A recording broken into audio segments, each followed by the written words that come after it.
see you again. How are you? Very well. Very How are you good. doing? Not bad.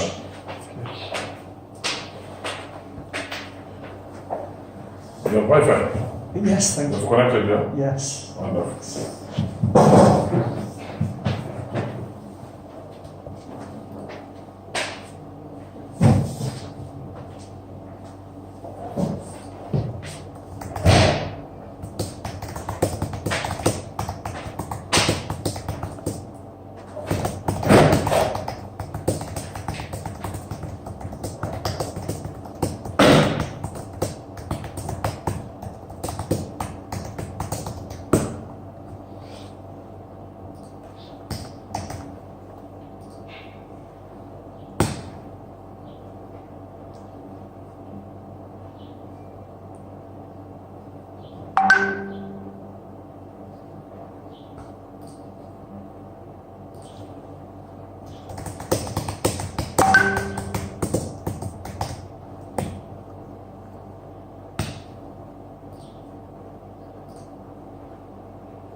Thank you very much.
You're good to go.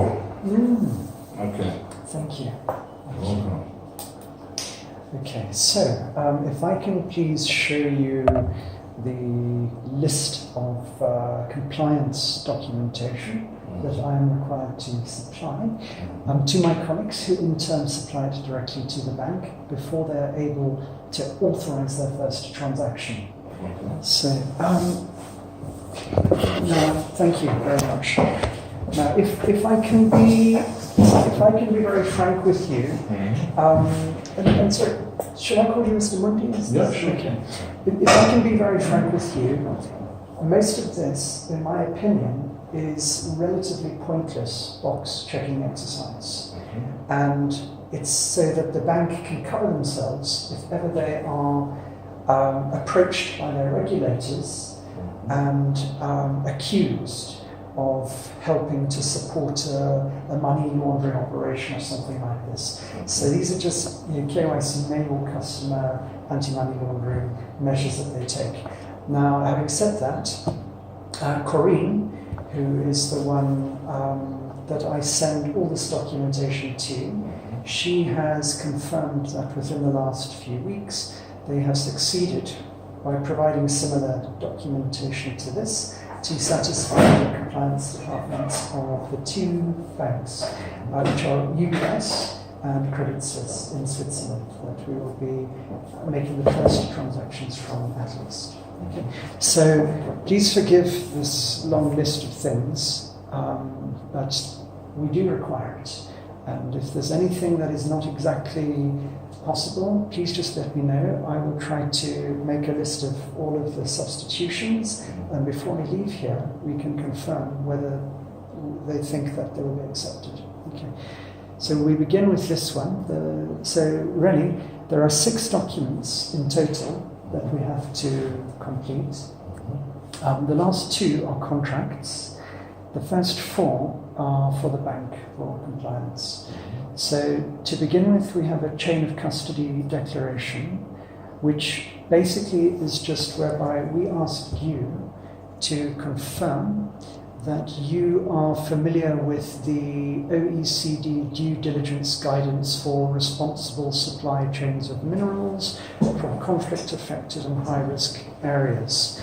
And it's just a lot of bureaucratic nonsense, but in theory, we ask you to confirm that all of this stuff you know about. Now, I hope we're not going to have to read this long document from OECD together, but it's basically just putting an onus on the supplier to confirm that the minerals that they are selling are not originating from conflicts. For me, I don't care about this. Morally, obviously I care if people are being killed to get the gold, but the details of exactly how things are done and where they come from, I honestly don't care. Like we were discussing, Jackie, earlier, my concept is that there's a lot of interference from governments in people's honest business, and they give us all their rules and we just try to cooperate with them just to be able to do our business. But I don't morally support the methods these governments use, but we are forced because the banks are under pressure.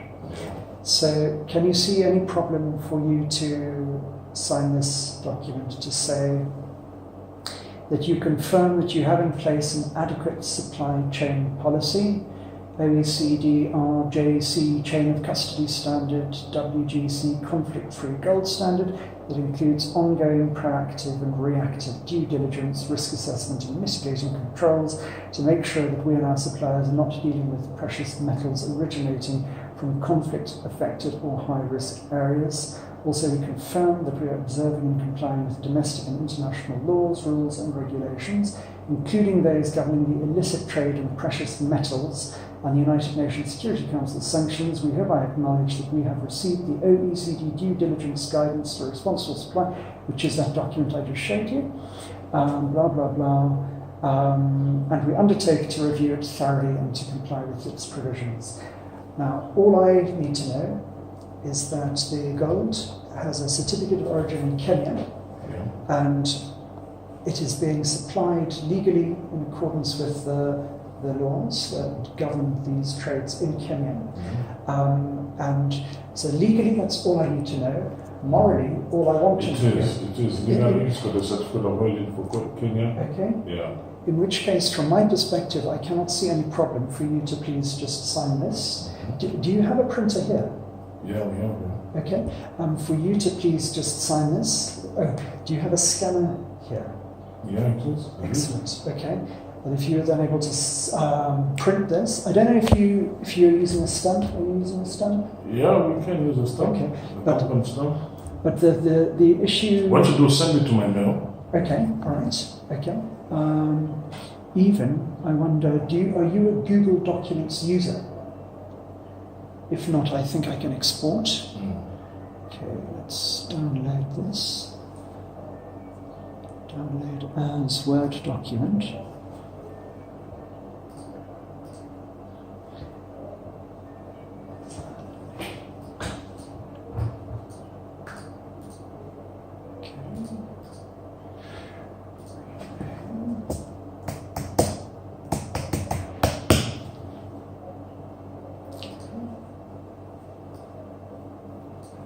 Okay, so I will send them all together, but if we may please then look at the next thing, which is a disclosure permission form.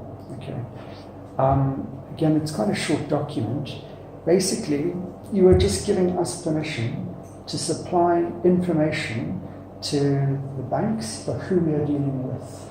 Okay, so they then are supposed to search and see if there's any bad information about that company that we are trading with, in order to be satisfied that this is probably not going to be money laundering. So if you are happy to do this, we just ask you to put your name there, and again, stamp, sign, date, and then that's that one finished. The next one is beneficial ownership details. I'm sorry they asked for this, but this is the reality, we're forced.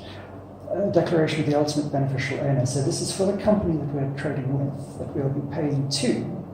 And do you have a Kenyan company that we can trade with? Yeah, in this case now, we have, because in Kenya, normally we use the lawyer. Okay. You understand? Yes. We use a lawyer there, we receive money on behalf of the company. Okay. Because this company is in DRC and as well as here in Zambia, we can see the certificates. Right, okay. So I don't know how you, because we can put the company that is selling Yes. there, but the monies will be needed that side. So I don't know how we do it. Okay, because the... Or we put the company that is going to handle it from that side. You put the company that is what? It's going to handle the transaction in Kenya. So are we able to put some details of a Kenyan company? I think so. Okay, because this is very helpful, because I'm just worried that if we don't use a Kenyan company, even if eventually it succeeds, it may delay the process of the compliance department authorizing. And it may not succeed also. Kenya, we know, is safe because, of course, do you know this? Frankly, it's stupid legislation.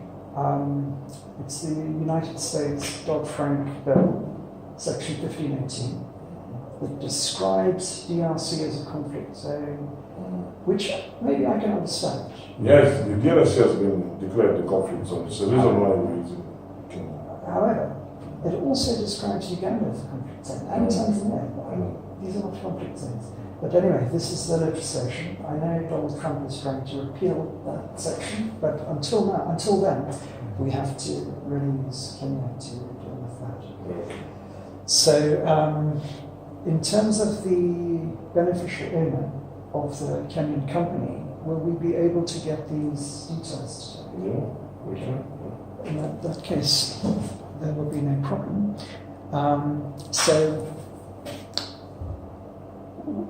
Is it just one person? Because we're just an ultimate beneficial owner is an individual who ultimately owns or controls 25% or more of the company or group of companies on whose behalf a transaction or activity is being conducted. I think we can... But you say on whose behalf, are you on whose behalf? Yes.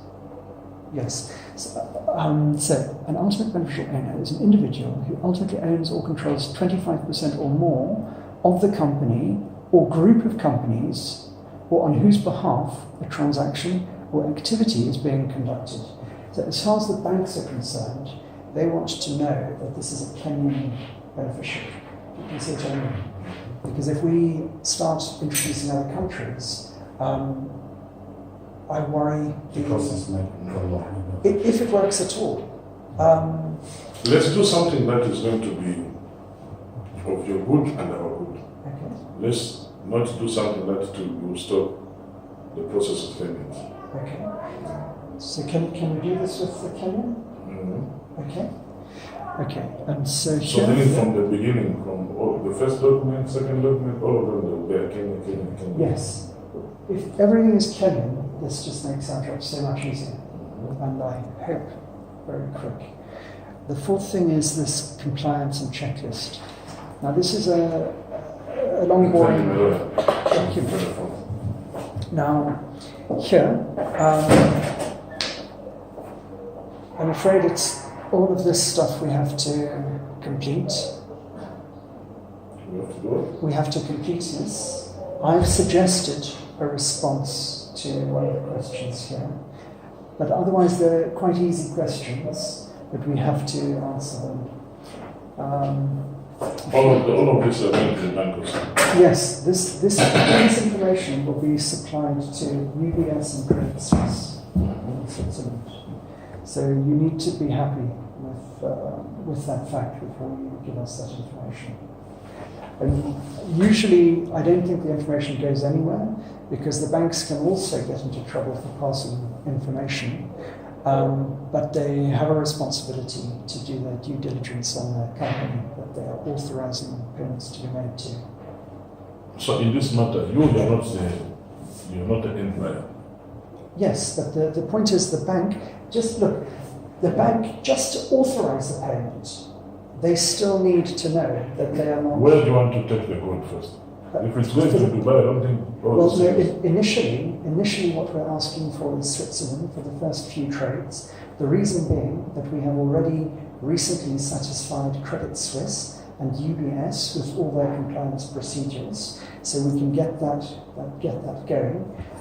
It is not absolutely essential, but it is very much preferred on our side for speed.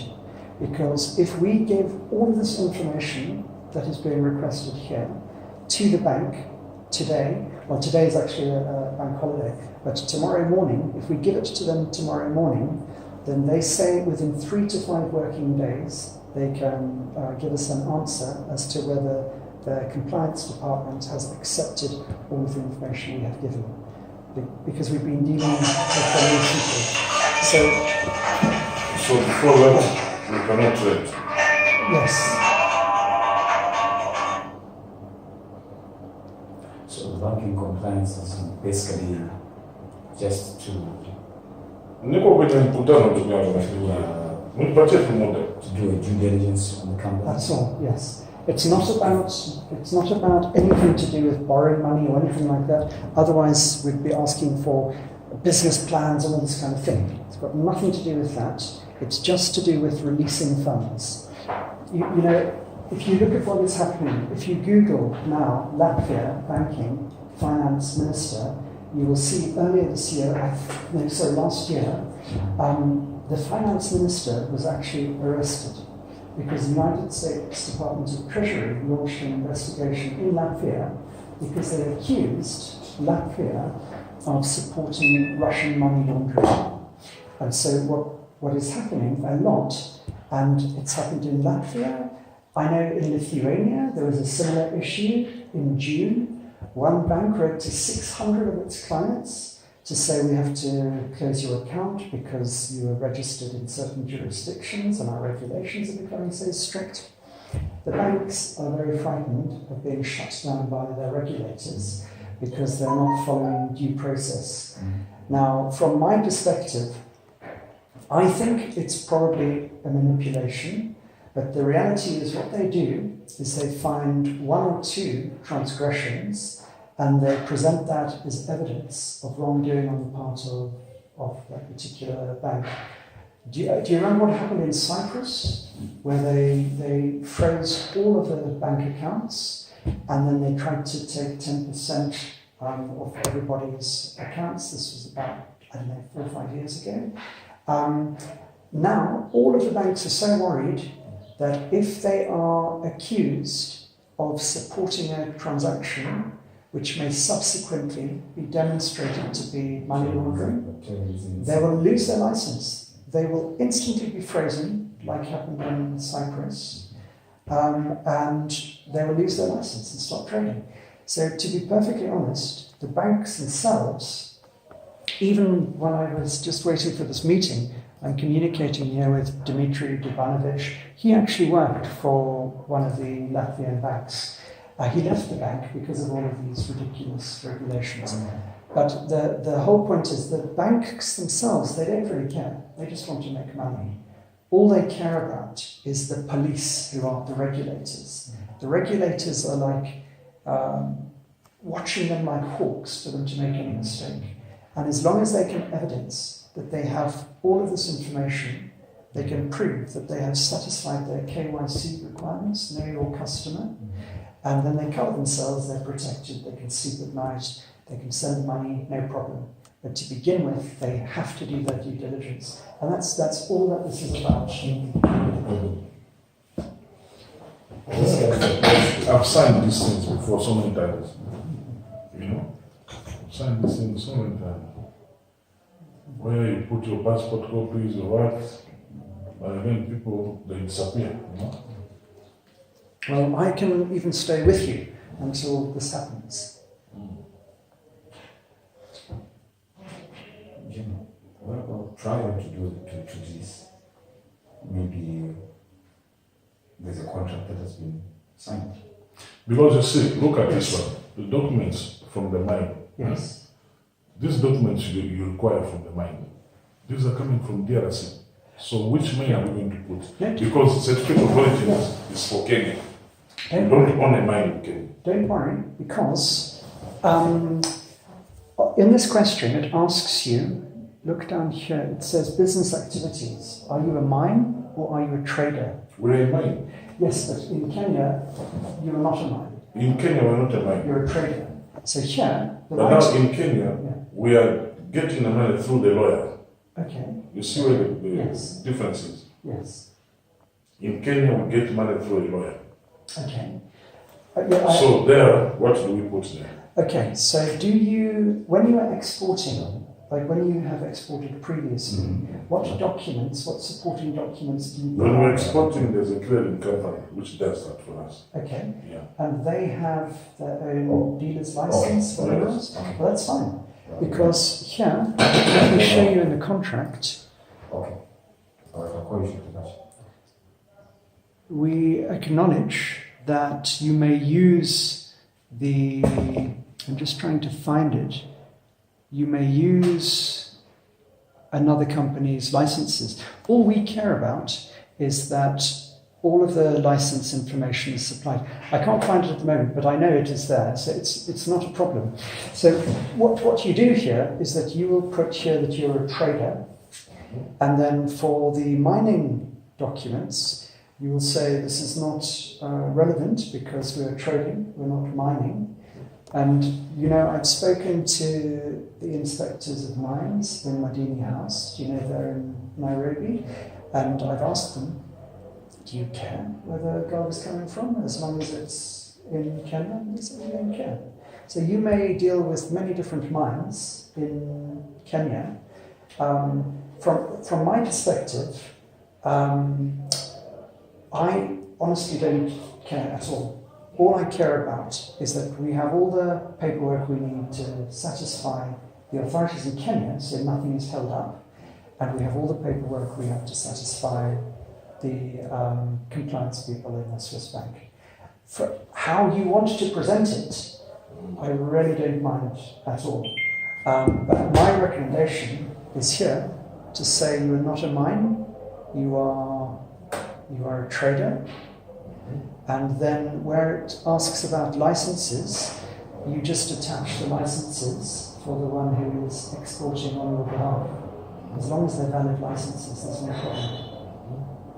Yeah, because I think I understand you very well, because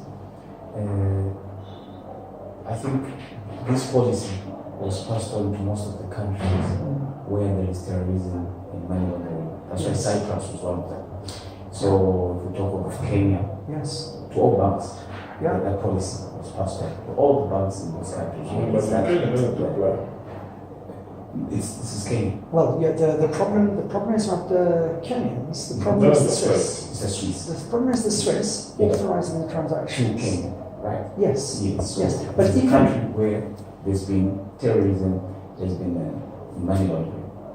That's why they're looking at that country. That's why. This is the justification for seeking all of this information. But I can tell you, even if we were making a deal between two countries in Europe, we would still have to give them evidence of licenses. We would still have to give details of beneficial owner. Even now, I have a number of different bank accounts. One of the bank accounts I use is because they give me free currency conversions. I don't pay any, this bank, I don't know if you know this one.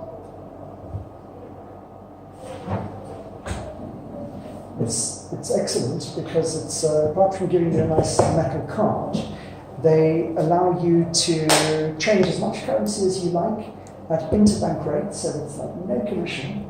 Even these guys, I've got a great relationship with them, but within the last 2 months, twice they've written to me to say, we're very sorry, John, but we need more information about this, this, and this. In fact, even a couple of days ago, I can just find you what yeah.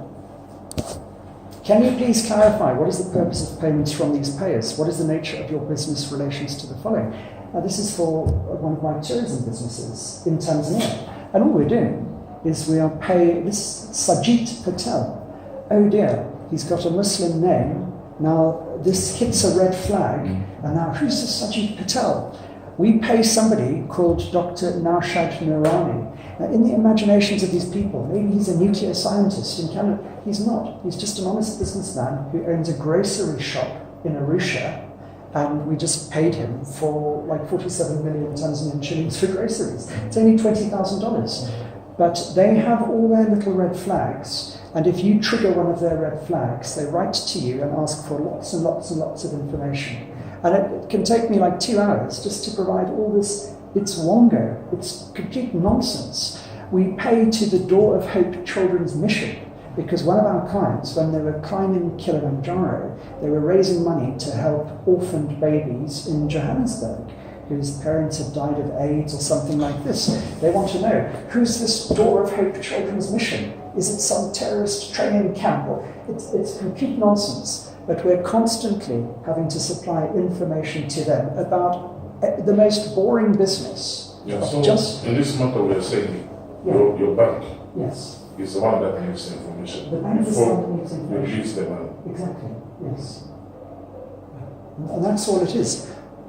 So, if we may please fill this in with the Kenyan company details, we then describe your business activities as trader. I can't see any problem with this. Okay. So if you like, once you have seen all of these documents and you are happy with our suggestions, I will sit here for maybe 1 hour and type all the answers as I suggest them. You can check them or you can change them, and then I can send you the copy to print, to please sign. We scan, we send it to Corrine, who will give it to the banks, okay? UBS and Credit Suisse. Is that okay? So that's that compliance document. Okay, now, so if we may please just refresh. But now, you see, Yes. if I use the Kenyan, Yes. it has to be stamped in Kenya. Yeah, this is, If I use this company here, it can be stamped here later. yes. Is there somebody there in Kenya? Okay, why don't we do this? Why don't we use the company here? It's sending to you, but the receiver is the one in Kenya. Okay. Because I think, because it's an unknown, I'm just concerned that the compliance may be more difficult. Like what you said. Like what I said in the beginning. I think it's so much easier. We don't want the compliance people to have any suspicions. Like I showed you with those examples, there's nothing here to be suspicious about, except the fact that this guy's called Dr. Noorani. Like even 5 years ago, from a Tanzanian bank, I sent a payment to someone called Mohammed or whatever in Kenya. A small payment, like $2,000. And then they blocked my account because I think there was probably somebody on the list who belonged to Al-Shabaab or something with the same name as my client. And I had to give so much information. And I said to this guy, please, I'm really sorry, but the bank is asking him. He said, why do you need all this information? Just put the money on a bus, on the Riverside Shuttle from Arusha to across Namanga to Nairobi.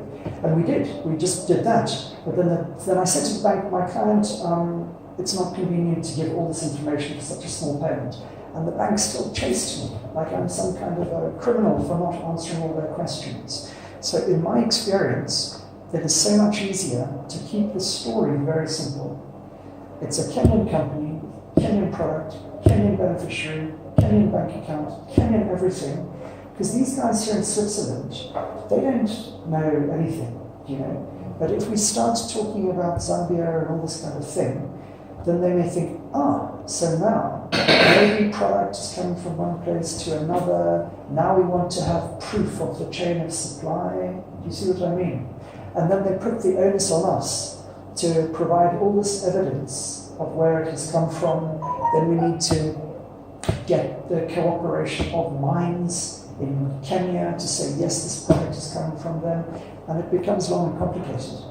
So it's my recommendation to keep the story very simple. Just stick with Kenya. I know this issue with the stamp is obviously in Kenya, but is there any problem for us to sign here or even complete it here, send it to Kenya by email? They stamp in Kenya, sign, scan it, send back, and we email to Korea. I think so. You think that's okay? Okay. Then for me, I can't see any problem. Okay.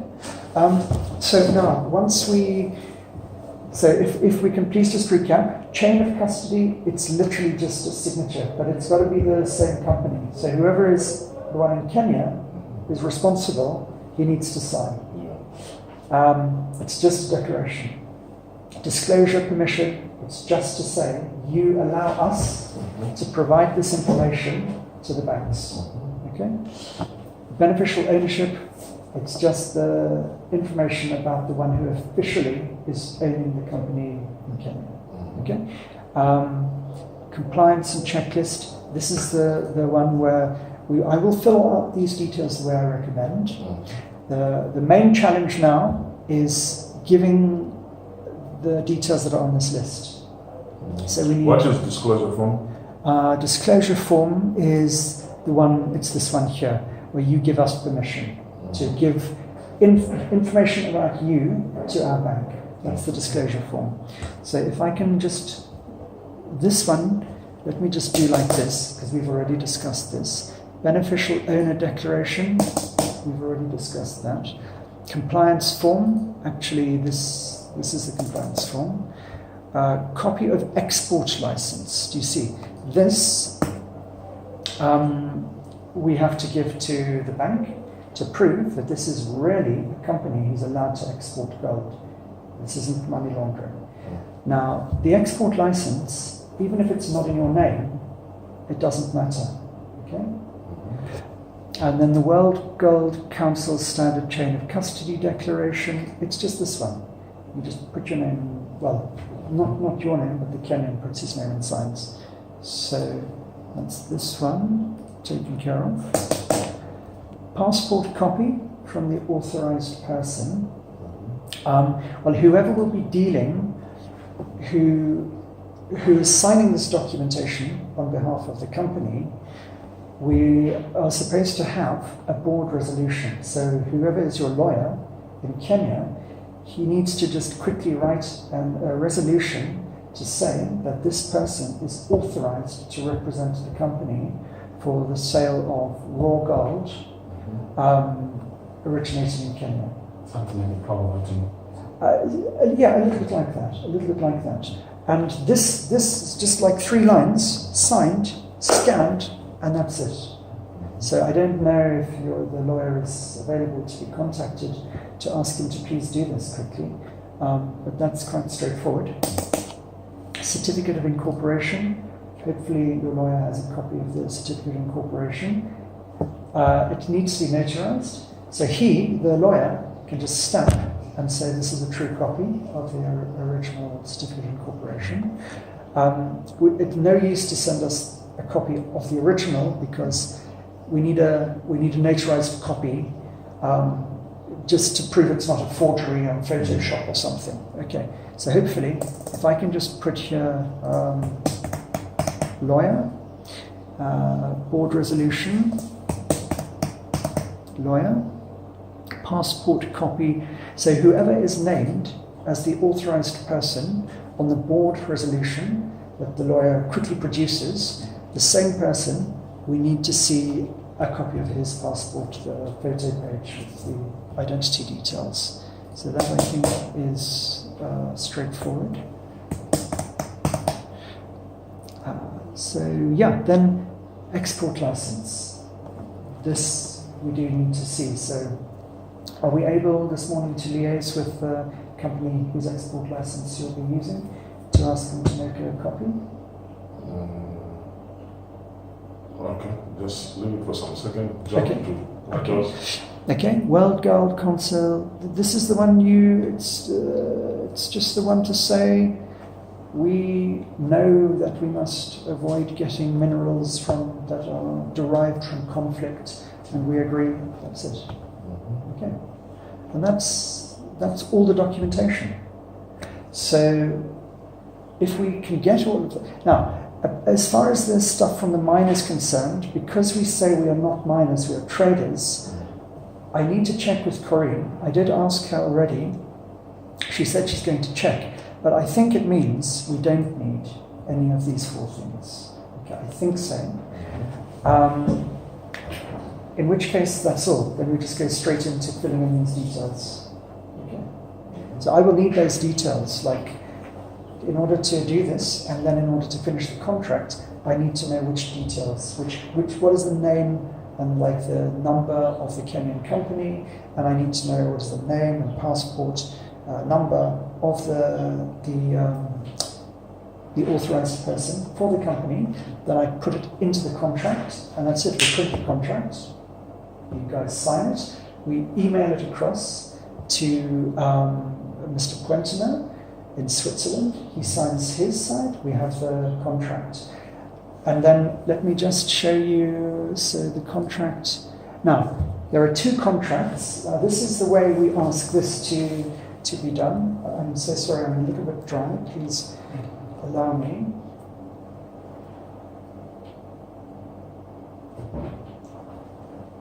Okay, so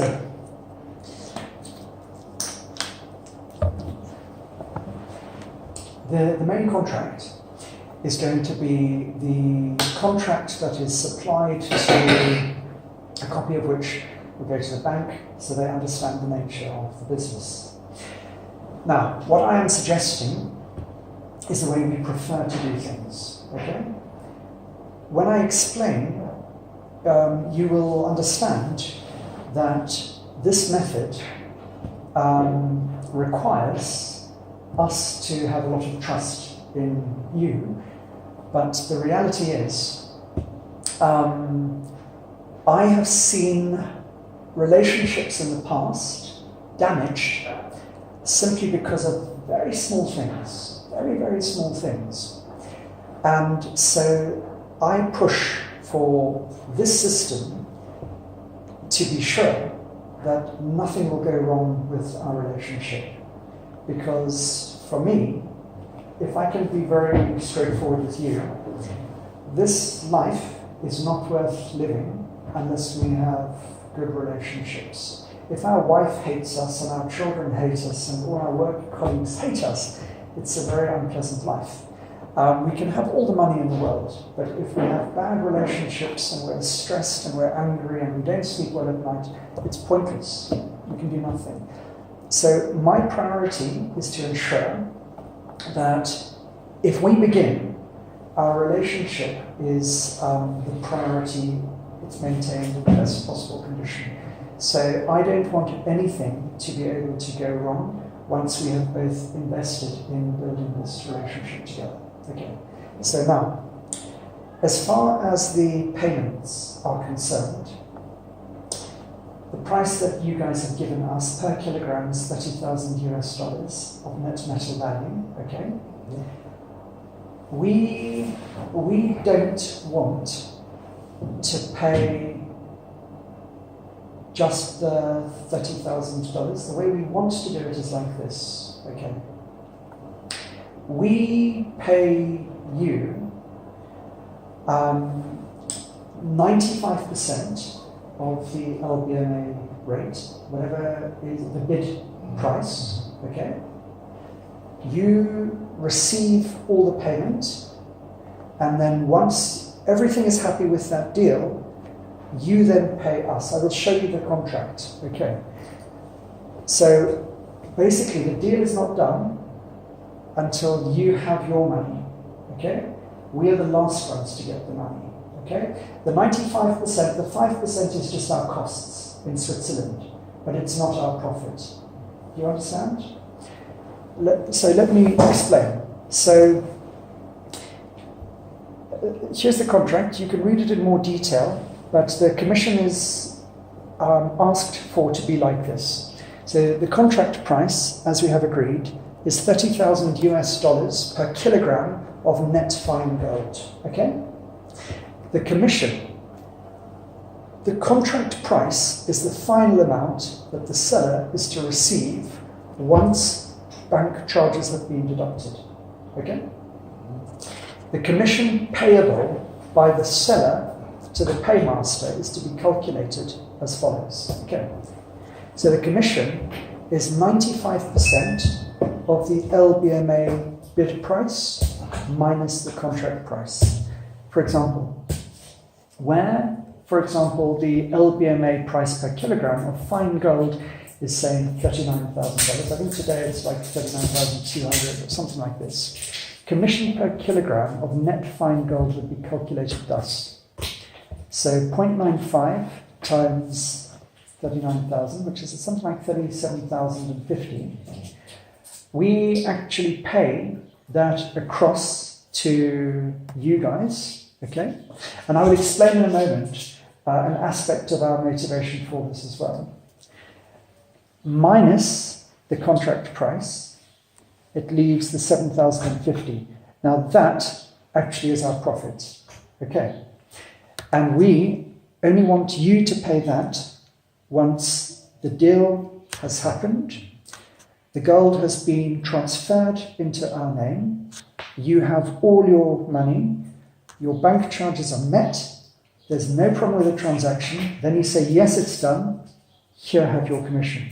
Now, if I may be very frank, in terms of the taxation arrangements that we have to provide information for, it's better for us also like this, because if the profit is being made by the same company in Switzerland, it's quite difficult to implement an efficient taxation system.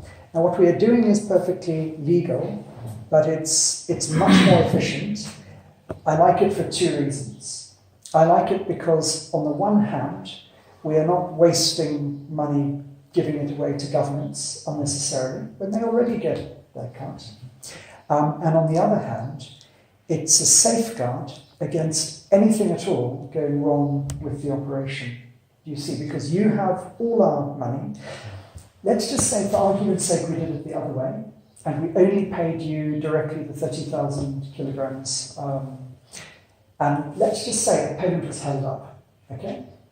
And we had initiated it. Even last week, I had a similar situation, a very small payment, just $25,000 from UK to Tanzania. Normally, from that bank that I showed you the details of, normally the payment's coming the following day. And it was paid on Thursday last week. By Monday, the money had still not arrived. By Tuesday, it had still not arrived. It arrived, I think, it arrived yesterday. Yesterday, the money arrived. Now, these people have done business with us for a very long time. And we gave them a copy of the MT-103, you know, the Swift transaction document. And of course, they trust us completely. There's no problem. But imagine this is a new relationship. And so we then send you the payment. And for some reason, and even now, I'm pushing my bank to say, why is this? But always, it's the following working day, not including the weekends. What has happened? It's 48 hours. Yeah. And they say, oh, well, we do say in our terms and conditions, it's within 3 working days. And I said, look, I don't really care, because I've done this 15 or 20 times to the same client in the last couple of months, and it's always been either the same day or the next day. And they just say, no, we don't know why. There's an issue which I want to ask. Yes, sir. The 7%, which I think you were told before. What about the 7% for taxes in Nigeria? Oh, yes. Oh, of course, we must discuss this. Certainly. May I please tell you as I understand it? So, now, before we begin anything, what I understand is the procedure that we have agreed.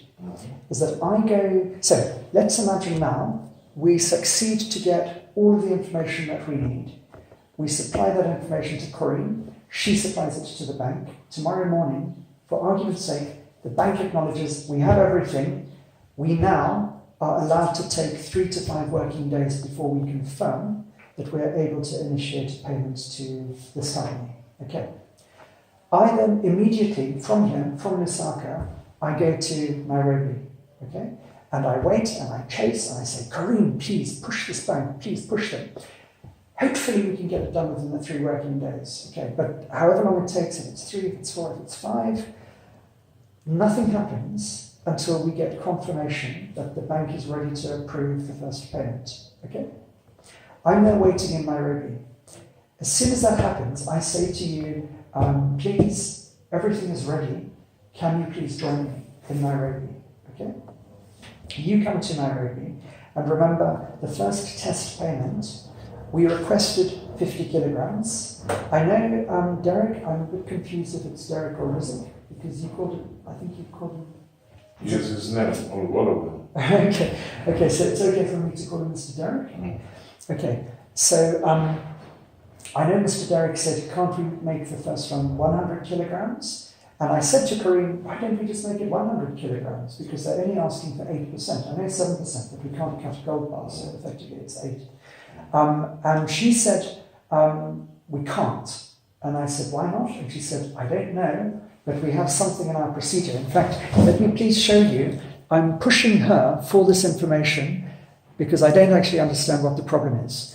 But look, I've sent this note to her. This is shared with Corinne Demofti, who is the one who will give it to the bank. Corinne, I will be grateful if it is possible to offer an explanation as to why we cannot do 100 kilograms on the test consignment.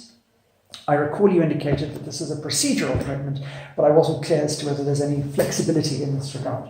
So I'm waiting for her. The problem is, I'm told today's a bank holiday in Italy. I don't know if in Switzerland also, but anyway, let's say she says, no, we can't, we can only do 50 kilograms for the first test payment.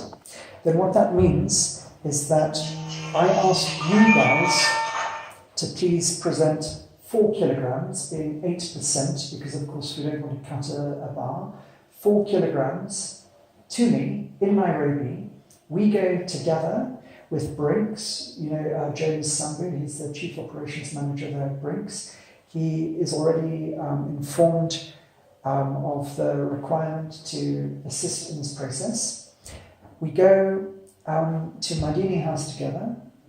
We do the laboratory. Madini House is the government laboratory. It's the Ministry of Mines and Petroleum. Yeah.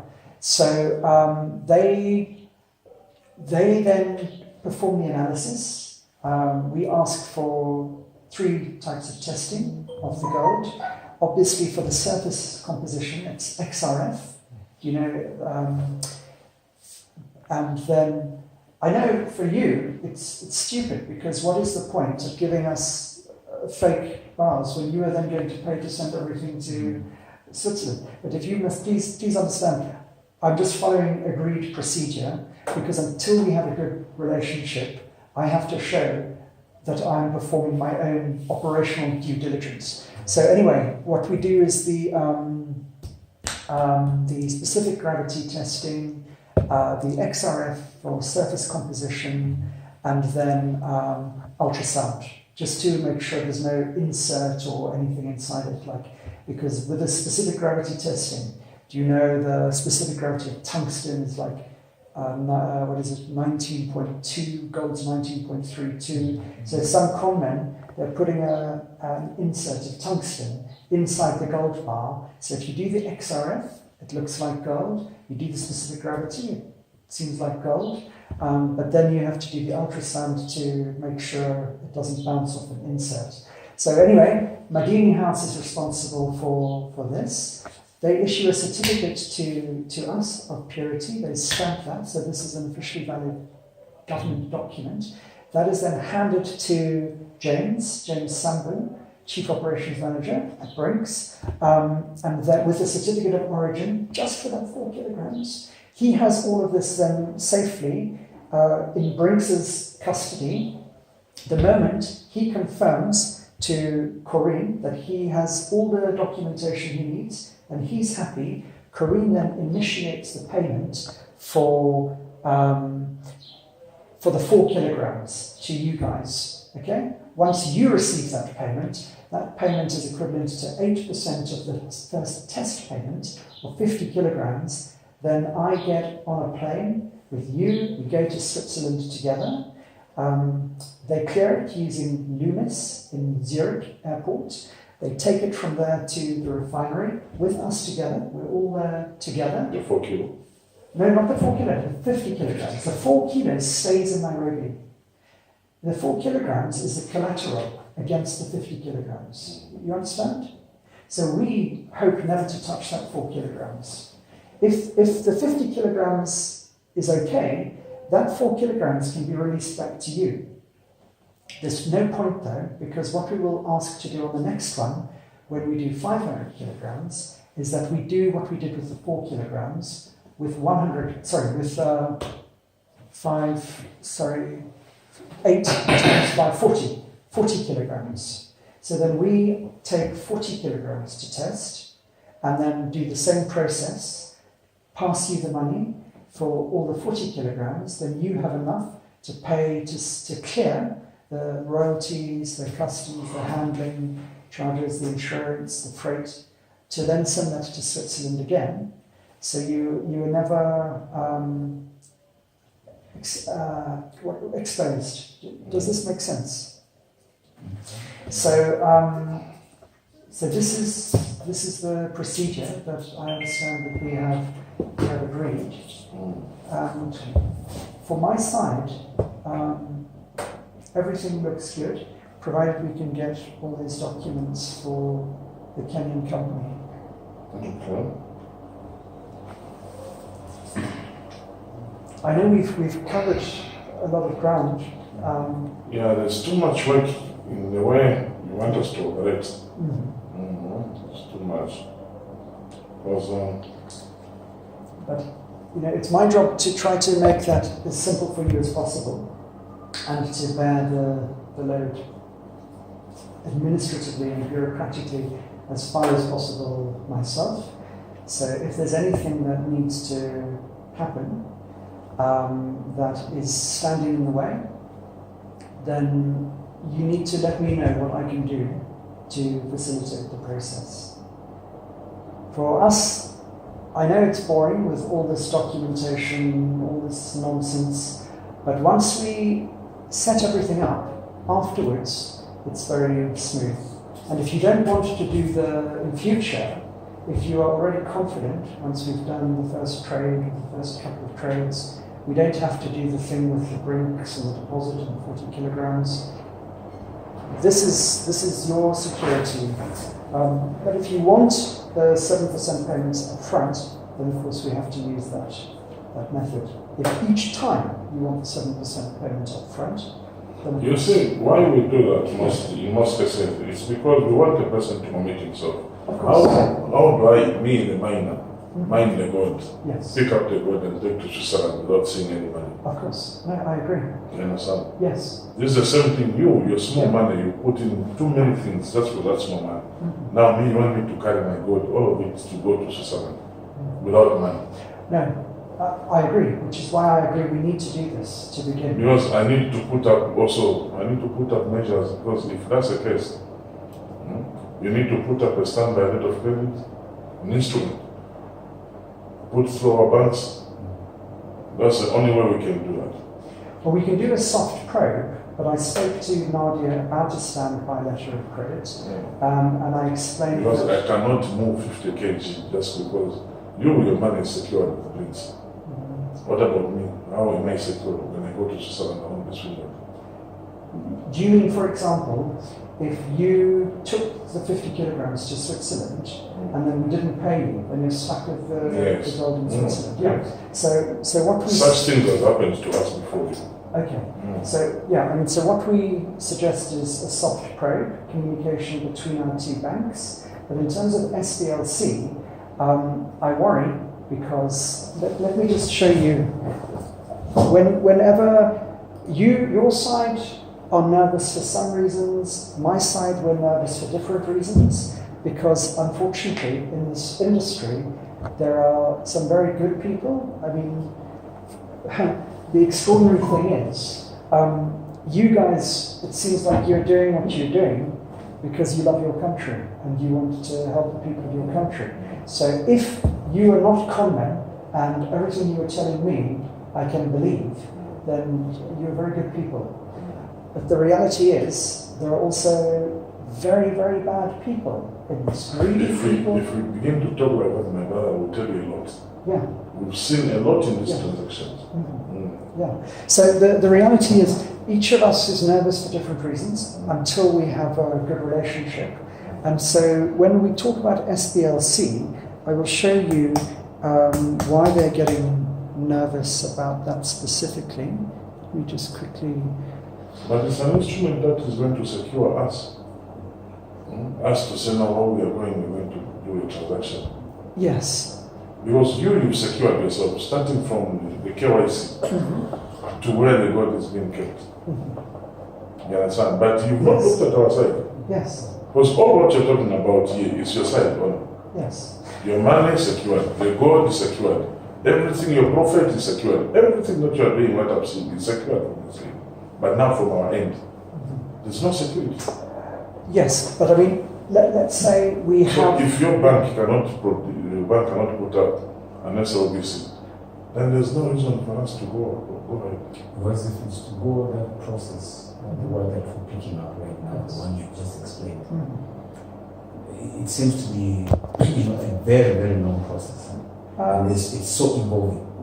But if we talk of working with an instrument, it becomes so easy because your money is secured, our goods are secured. Yes. Yes, I do understand. I'm just asking if she's available now. Let me show you why. Because here, this guy, I don't know the guy, but a lot of people are reading his website before they are doing trades. It's a British guy. It's a British guy who is a fraud investigator who people pay him a fee to look at a deal, and then he advises on whether or not this is a valid deal or whether he thinks there's something wrong with the deal. And so when we talk about SBLC, standby letter of credit, he is warning that, let's just see if I can find it, that some people are, I think it's a previous one, it's this one. So he's detailing certain scams. Now obviously, I hope that, of course we may never know for sure until everything is working well between us. But if the balance of our concerns was not in favour of hoping that this was a bona fide relationship between us, I don't think we would be here now. So please know that I've done a little bit of Google searching, so I know just a little bit about the family. What I thought was a picture of you, I looked this morning, I don't think it is a picture of you, so sorry. But anyway, I've done enough searching to understand something about the family. So I hope you're good people, or I wouldn't be here. Okay, but please understand that these guys, before they agree to something, they will look. Okay, so. Oh, hello, Karina. Hello. Karina, I'm here with the team. You're on speakerphone, I hope that's okay. I cannot hear you there, from the line comes and goes. Okay. Hello? Yeah, hello? Karina, It's better now. Now it's okay. Okay, let's see how this goes. The internet connection here may be a little bit on and off.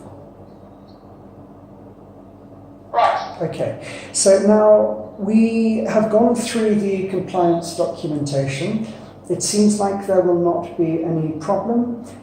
We've discussed the contract, that all looks fine, but now we're looking at the detail, of initiating the first trade with respect to the fact of securing the physical collateral in Nairobi with Brinks, and then initiating the first payment for that, which then covers the costs to send the first test payment to Switzerland. And in principle, this is well understood and to a large extent agreed. But what they are asking for, if you will forgive me, is that let us please imagine that we take the 50 kilograms to Switzerland. So we've received the payment for the 4 kilograms.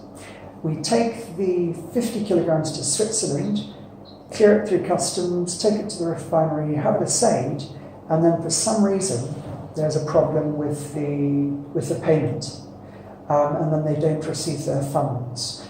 They're asking if there's any mechanism that we may propose to them that secures them against that eventuality. It won't happen simply because of the Swiss laws. Once the gold enters Switzerland, the central bank authorities and everyone involved in the world of trade gold is informed. So technically, if let's say we default on the payment, which will not happen because the reason why we do due diligence is because the transaction gets registered with our bank, which can be either UniCredit or Credit Suisse. And based on the say records, they are ready to trigger payment immediately after, and the assay would be done by a BMA certificate here. Okay. So we're talking about the lead country where gold transactions happen. It's not the God knows what country, God knows where. I understand, but let me simply verify what the system is. There is no guarantee that we can give. There will never be a bank guarantee for transactions in Africa, as far as we're concerned. So if that's what they're looking for, it's not possible. Yeah, I understand. We can stop it there right now. But Karina, from their perspective, if you may please imagine that the trades have been to Dubai, where the system is different, is there anything that we can provide that explains the system with respect to the way that you have just described it, so that I can provide them with that information and they can verify for themselves what will be the legal recourse that the Swiss government will undertake against us on their behalf in the event of anything going wrong? I'll discuss the regulation, it's not a problem, but I'll be able to do that sometime later this afternoon because I actually need Victor to assist me on this, but it wouldn't be a problem to send them the correct regulation plus contact of the relevant authorities for with whom they can verify directly. Okay. Again, this is public record, so it's easily verifiable. They can ask Brinks, they can ask Loomis, they can ask whoever. Yes. We're only talking about top companies who will be involved. Consider that the logistics part in Switzerland will be done by Loomis, which is one of the largest logistics companies in the world for such transactions. We can establish the assayer and named in the contract if necessary so that they know who it is. Mm-hmm. And the bank will also be clearly stated basically or informed about the transaction which is going on. So it will all be in high transparency, so to say, and factualized, and they will be there all the way, and the gold only comes into our possession, so the title of property is only transferred out, the money is actually wired directly to them and see. So. Okay, yes, I understand. I will be very grateful if you could please supply me with that information at your soonest convenience. Yeah, I'll dig it up and I'll send it over to you, sure, no problem. Thank you very much indeed. Okay, and please, if there's anything else, please expect further calls from me. But I think for now that's all for now. That's fine. I'll be available starting now, so it's not a problem. Okay. Thanks very much indeed. Okay. All right. Thanks. Thank you, John. So I've heard it's difficult to operate under those conditions. Not likely. We will not bow to pressure. We are not lacking clients. We have plenty on our line. Yes. Yeah, but with such kind of conditions, we cannot operate. I cannot lie to you. Okay. It's very difficult. Because you see, like you said, life must not be one-sided. Yeah. Life must be equal. She mentioned something to say, we cannot guarantee anything in Africa. Good. Yeah, and this is why, because look, Come and buy cash then, if you can't guarantee. Come and buy cash. yeah, but I mean for 500 kilograms per month, it's just not practical. That's what I'm saying. But you If see, you want 50 kilo, you want 10 kg, buy cash, then you take. yeah, for You small can amounts, you can put a rope around the extensions how you want the pieces, picking equipment. Because even like us today, we are moving a very big quantity today.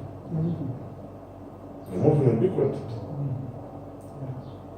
But yeah, I mean, you can see this is why the banks are so frightened of SBLCs, because But it's working with other people. yeah, Now, like this is what I'm telling you, we've got one standby letter of credit with Dubai Bank. I'll show you in my office. We've got one. well, I'm sorry, this is not. We're just waiting for Confirmation. confirmation. Just. But yeah, so they talk about the problem with this industry is it only takes one or two people to do something bad and clever, and it ruins it for all the rest of us. For sure. It's like what I was saying with like money laundering in for the Russians in Latvia. There are only like one or two account holders who may be money launderers, but then everybody suffers and has to do all of this compliance with that situation. So the problem is you have had some people who have monetized an SBLC, and so look, I mean here these guys say more detailed scans will have enough proof within them to get past the preliminary checks, but will ask for a buyer to create a payment or financial instrument, some form of bank NT103, SBLC, BG or S-grade funds. These funds are not to be paid out until completion of the deal, given the buyer's security. Unfortunately, these can be monetized or used as proof of funds to then go out and purchase gold to sell to the buyer. It's But you see, you can imagine, your bank puts up, your bank puts up an instrument. Our bank, as the receiver, they also put up an instrument which is 2% performance guarantee. Then where is the problem? Because if your money goes missing, my bank is going to pay you. It's a bank-to-bank transaction. Yeah. No, I mean, look, because I've never been involved in doing any, any unofficial. You need to do, sometimes, you need to take a risk and see. Business, that's why there's the business management risk. Yeah. You understand? Where you say, okay. I mean, for me, from my perspective, it's an extremely small risk. And So you're talking it's very small risk, and I don't know, because these are recognized banks. Unless you tell me your bank doesn't exist and my bank doesn't exist, you understand? Then there can be such a scam. Yeah. But even if you Google this part of Africa, this part Southern Africa, we don't have such kind of things. Maybe in West Africa, I don't know.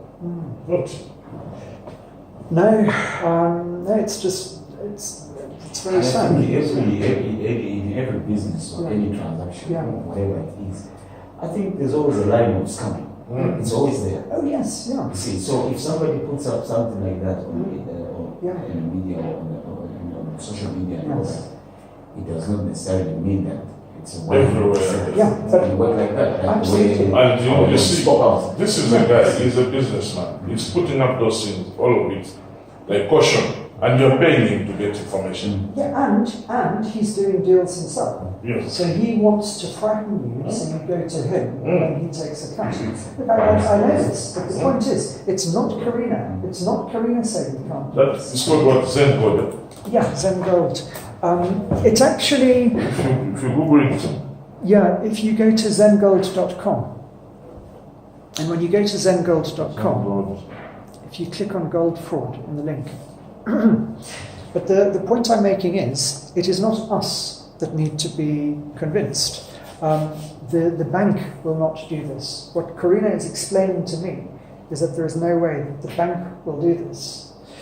And the reason being, because one or two bad people do something like this, one bank gets involved in something like this, they get shut down or lose their license, and then every other bank is frightened of it. So it becomes something outside our control. Okay, so now what we can do? What we can do is the way Karina wants us to operate. I don't think it will be possible for us to work. So if you want, but the other way I can tell you is that if you want a deal to happen in Nairobi, or if you want a deal to happen in Zambia, the other way. I'm just going to tell him to talk later. The other way is the way you said. You come, we put up 50 kilos. If you hire yourself a plane or you've got a place where you want to take it, we do the document for you. We take the gold to the bank. After that, the document is put in place. You pay us. You get the gold from the bank. You can use any security company you feel like. This much. Either way, the smaller quantities, because 10 kg. 10 kg you can carry. It's just, do you know, it just won't be interesting to my colleagues to do small Just quantities. From a your, minute. certainly, yeah. Now. So, from your perspective, let's imagine that you communicate directly with the Swiss government, okay? Whoever is the competent authority to discuss the securities that they have in place. No, but right now, you see what we're talking about here. It's not about the Swiss government, or it's not about government itself.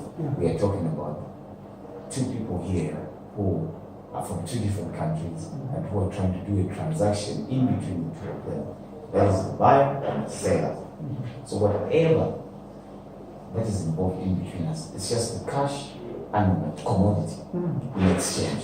You understand? Whatever that is happens in Europe, whatever it is, us we don't need to know. Yeah. All we need to know is are we capable of moving on this ground or on this basis? Are we capable of transacting in these lines? You see, because what you simply do is you just authorize your bank to make a transfer. But we can't, You see. Our bank is the boss. Our bank tells us what to do with our own money. You can't see what we do. Yeah.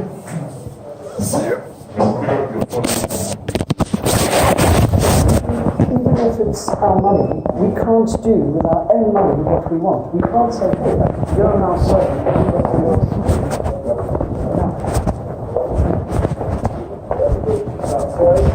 Administration of the House of Chiefs and logistical support services.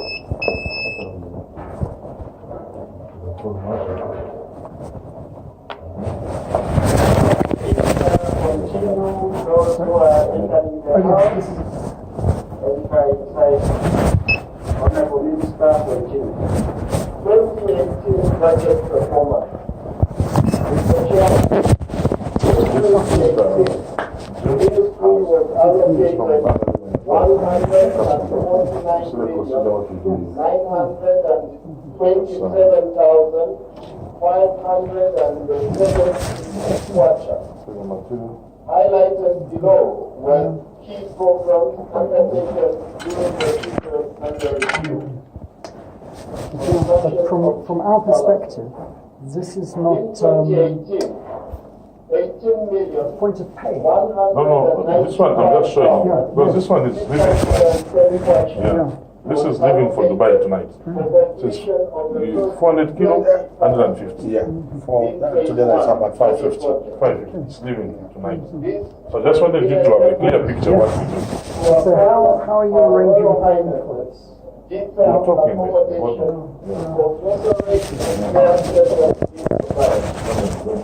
As for the allocation,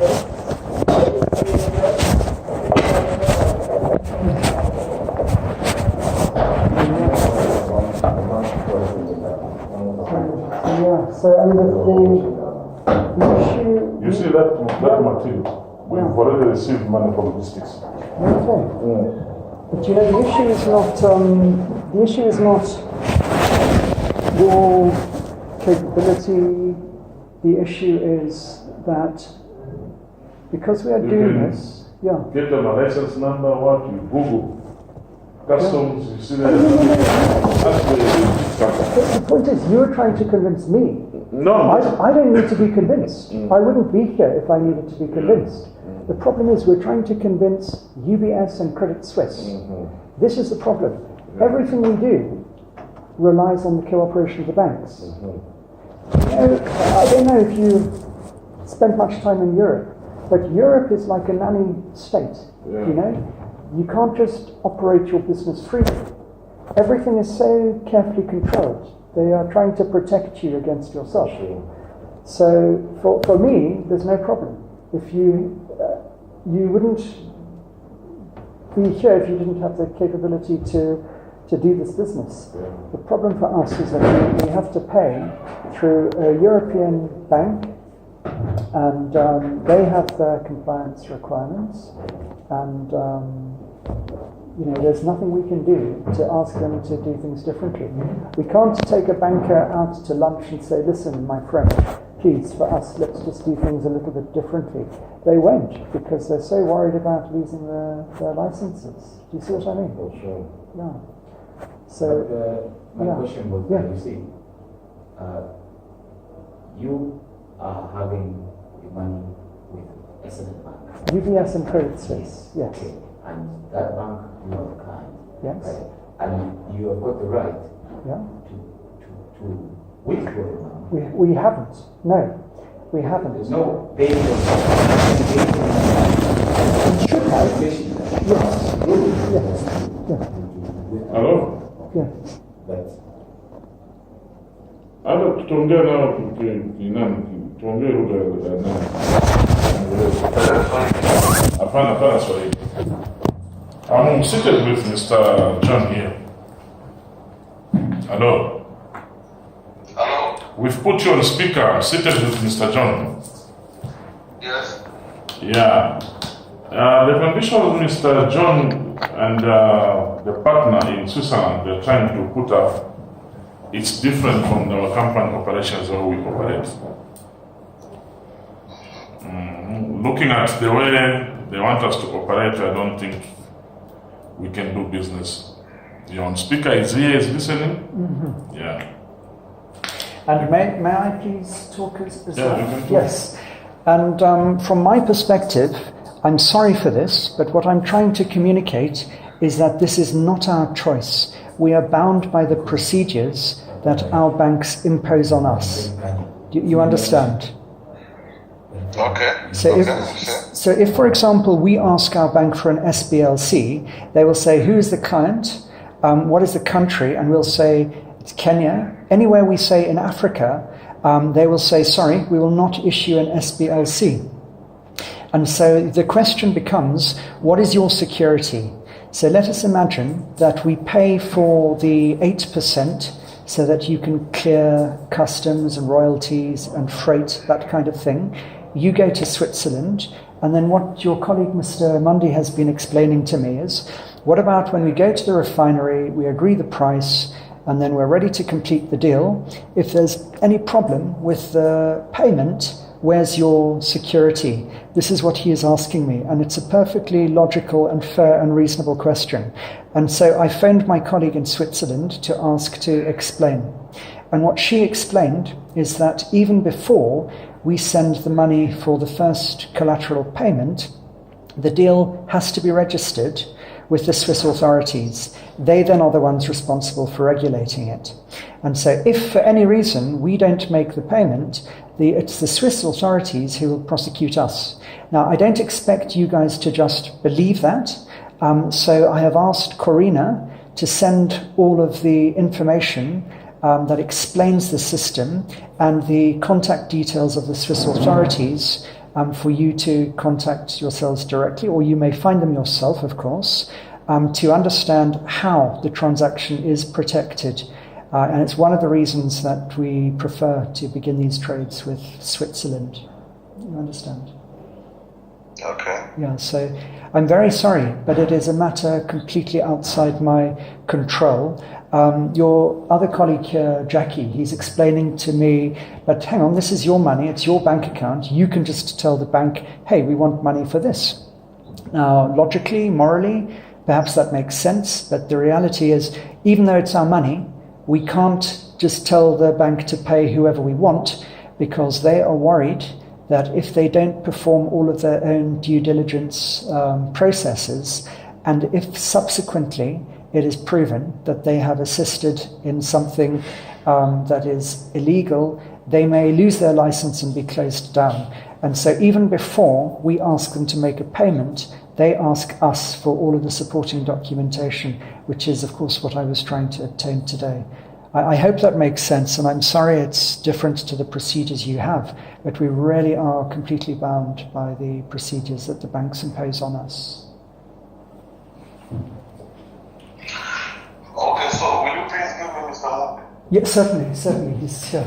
Okay, we are still in the meeting. We are finishing now. I'll call you. We'll discuss separately, all of us. Okay. Okay, brother. Okay. Yeah. You see, what I meant Yeah. was that I did not say that you just ask the bank to pay you. Yeah. But obviously the bank will need documents Yes. backing up Yes. the transaction itself, the reason Yes. why you're transferring the money to Africa. Yeah.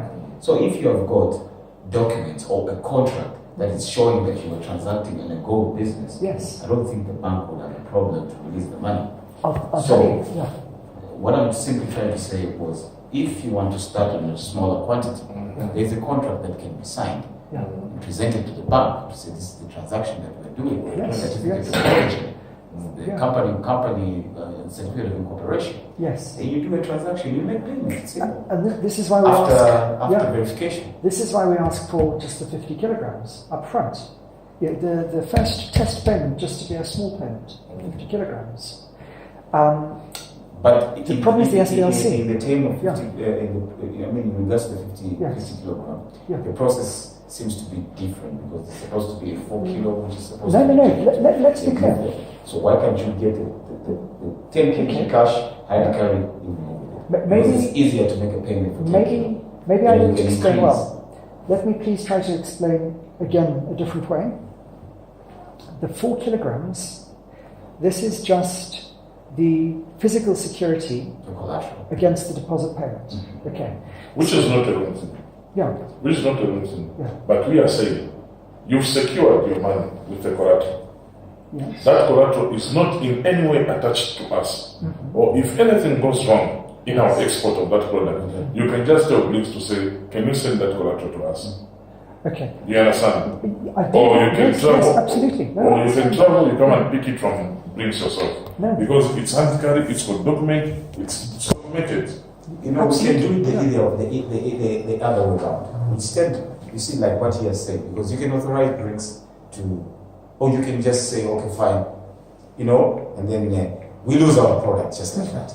Then who's going to lose if in an event of a calamity, because your money is secured, in an event of a calamity, one, maybe plane crash, two, or any fraud at the airport, it has happened in Switzerland, diamonds were stolen by BRICS. The rate is said. But BRICS don't have to be involved. No, that's it. I'm telling you, BRICS stole diamonds. Yes.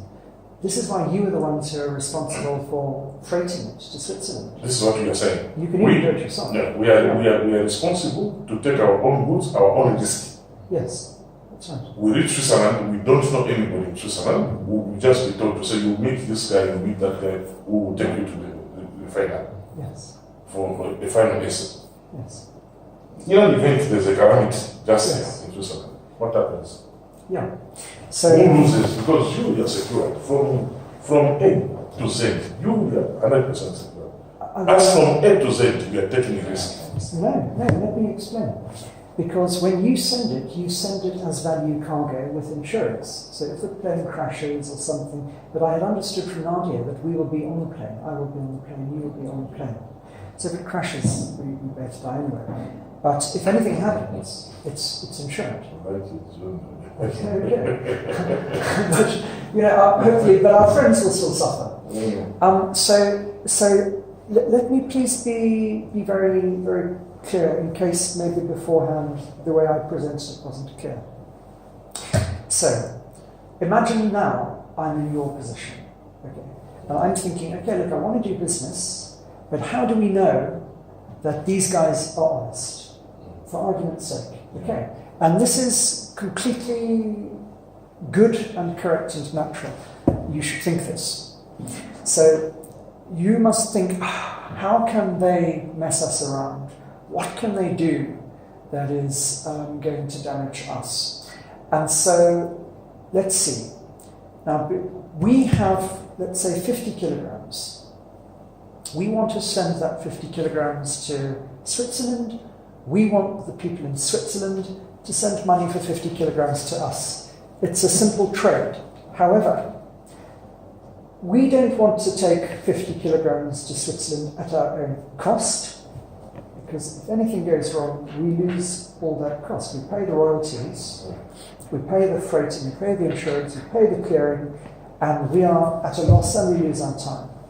So, how do we protect ourselves? Well, we need to firstly ensure that the money that we put up for the royalties, insurance, clearing and freighting, we already have in our hand to begin with. Okay, where are we going to get this money? Let's ask these guys for the money. So you come to us and say, hey, could we have 7%? And we say, well, that's reasonable because you need proof of our commitment, but what if you run away with the 7%? Yes. Where's our security? Yes. So you guys say, well, relax, don't worry, because we will give you gold equivalent to this 7%.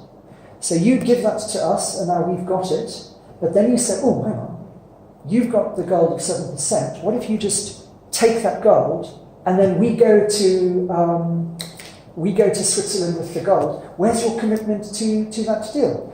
This is your question. Am I correct? Okay. Now, the whole point is that once you register the contract with the Swiss authorities, they then become the mediators between us, the Swiss authorities. Okay? So there's nothing that we can do without incurring a penalty. The banks will not approve of sending the funds unless they know the funds are there. They see the value of the trade. This is why on the contract it says initial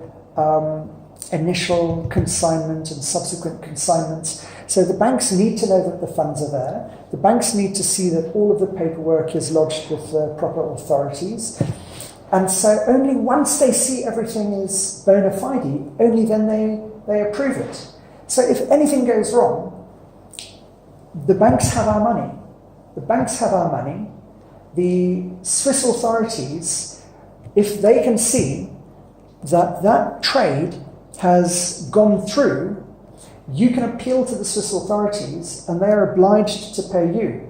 And because all this compliance has been approved, there is nothing they can do to block the payment because it's already been approved. Do you understand what I mean? Do you know what happened some time ago? Sorry to cut you short. No. Well, with one of these, some of these leaders in Africa who have been previously with presidents, siphoned money from Africa, took the money to Europe. Yeah. Europeans have taken advantage of African people. Yeah. There are certain situations where you deposit the millions of dollars of euros in Europe. Yes. They just seize your money. They get your money. Mm-hmm. So what is the guarantee on our side that we're going to be protected in Europe or in Switzerland? As we go there, we give a complaint that one of your citizens, who happens to be you and your colleague, have put us in this situation. We've lost our money. It's exactly the same guarantee as if you're doing SBLC. We're talking about an African being looked at in a different way in Europe. Absolutely. You understand? Yeah, but it's exactly... We just lose out because who are we going to cry to? The embassy of what? It's Zambian embassy? It's Or exactly Congo the same. Or what? Same for that project? Just listen, we're coming 150,000 It comes very difficult. Yeah. But you know, it's exactly the same thing with an SBLC. Because if the banks refuse to pay with an SBLC, they may still refuse to pay under the instruction of the Swiss government. It's the same thing. The SBLC. This is the 21st September. This is Emmanuel United. This is our bank manager. Okay. This is a payment of From China. from China, yes. This is $150,000, you can see. Okay. To be paid to the government. Lusaka government. This is our government. Okay. Government. Okay. So what happened? These people, we supplied copper. Okay. You can see it's payment for copper cathode. Okay. The contract I have with you, this money has not been. It has not been up to date. So you're saying they've already received the copper, They've received the but copper. you still haven't received your You money? still have to see the check. You can see from September. Yes. You can see from September Yes. 21st. Yeah. So Now, as we are talking, they don't even pick up our calls. So what So security? this the same we're talking about trust. Putting up, yeah. We're Yes. talking about trust. We've lost out. Yes, that's our certificate of incorporation. What security did they give you? This Chinese, Yes. they sent the transmission copy like this. Yes. You understand? Mm. As we knew to say, because most of it is written in China and our details there. Mm. Yes. So when we went to Bank of China, we were told to say this is an instruction to payment. Yes. That their bank must send the money to the people. You Because of understand? the contract, remember the letter of credit? There was a letter of credit in the contract, Then followed by the MT106. This one was, we prepared the transport cost for 500 metric tons to go up to Durban, we load everything we did.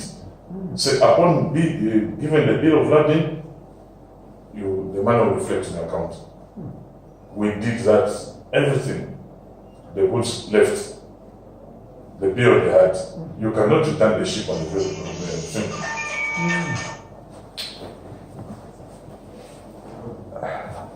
It would be very sad if we had here to. So I was trying to say what he's talking about, people have taken advantage of Africa. Yes. So now you see this experience that we are having now. Yes. We will never trust anybody concerning this job. Yes. No matter what kind of English you speak, we will never listen. But I agree. Yeah. And even though, you know, I have no intention. And you can imagine, even the Honorable Minister Yes. in Zambia, let me even call him now. Yeah. The Honorable Minister was involved. Let me call him. So the only information we have now, we're being told to say, this Chinese president of the same company is coming here. This is Honorable President.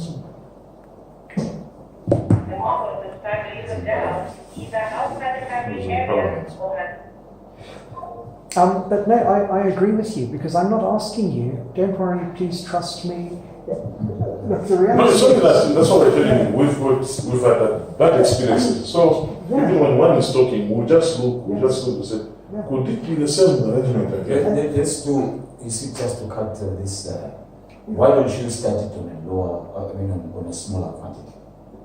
When you start it on a smaller quantity, this also shows that okay, fine, start with 10 kg, purchase from here. You buy from here, we know. Then we can go on a 40 kilo. how will we buy 10 kgs from here? What is the mechanism for getting the money to here? Of course, it's a transfer. It's a transfer. Our bank won't approve it. Upon verification, definitely you have to. You can't buy fish in the water. No. We need to verify it from here, from the Zambian government. You have checked from here. You are operating on the basis that we can tell our bank what to do. We can't tell our bank what to do. We have to go to our bank and say, please bank, please do this for us. And they say, we need this and this and this. And we say, okay, It's and they a say, okay. It's a very different system because Yes. you can, in Zambia or in Africa, you cannot go and beg for your money. Yes, well, in Europe, we have to. The bank is the big boss. We've dealt with the buyers from Europe who just took a phone call, who just transfer on the phone. Just transfer on the Which banks are they with? We talk So about in HSBS, yes, the top In the 100 UK? banks. Yes. Yes. And they didn't supply Geneva? Geneva's in Switzerland. Yes. So are you saying they did not supply any compliance paperwork to their bank? Nothing other than the contract. That's all. And was You this within the last few years? This is a recent thing? Recent transactions. Recent transactions. Because all my experience, and I've had probably about in excess of 20 bank accounts in UK, France, Bulgaria. France, there's a problem. Yeah. We've got a similar transaction from France, which the bank in France, they asked me to do this. Show you. But the point I was making is that for any transactions, when we set up a counterparty, if there's any large payment, they're always asking for information. And if they ask for information after you've initiated the payment, it is much harder to approve the payment than if you give all of the information. But you can read the information, like a contract, certificate of origin, analysis. Yeah, I mean, this is the information I asked for. We don't decide what we give our bank. If it was our choice, we wouldn't ask you to fill in that stupid form that says... Yes, then we can proceed with filling that form with all the details. Yeah. But the trial shipment still remains the 10 kilo you purchased from here. Yeah, but we can't get the money into here without our bank's permission. I don't know who this person is. Maybe he owns a bank himself. This guy who sat here and can make a phone call. Maybe he has his own bank. Do you know?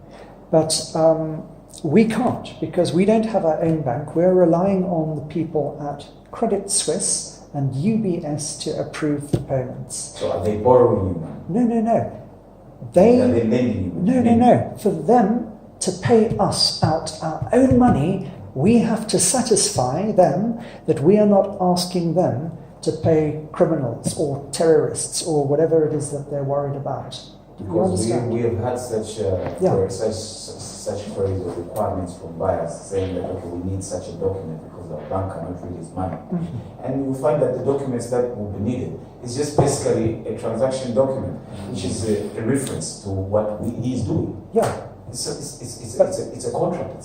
But remember, You know, the very thing that you are asking for in terms of security is the very same reason that we ask for all of this documentation, because this is lodged with the competent authority who oversees the trade. no, that we're not overruling it. No, we're not We're saying overruling. that is not okay. That is fine. That is perfectly okay. Yeah. But what we're talking about is in terms of beginning a transaction. Yes. We're not going to start at that quantity, 50 kilos. So they started by asking company details, the bank details, you see, book of minnows, we gave them, and the principal criminal consultants. This company is the one which was going to, because both companies are ours, going to do the logistics, and oh my God. Okay.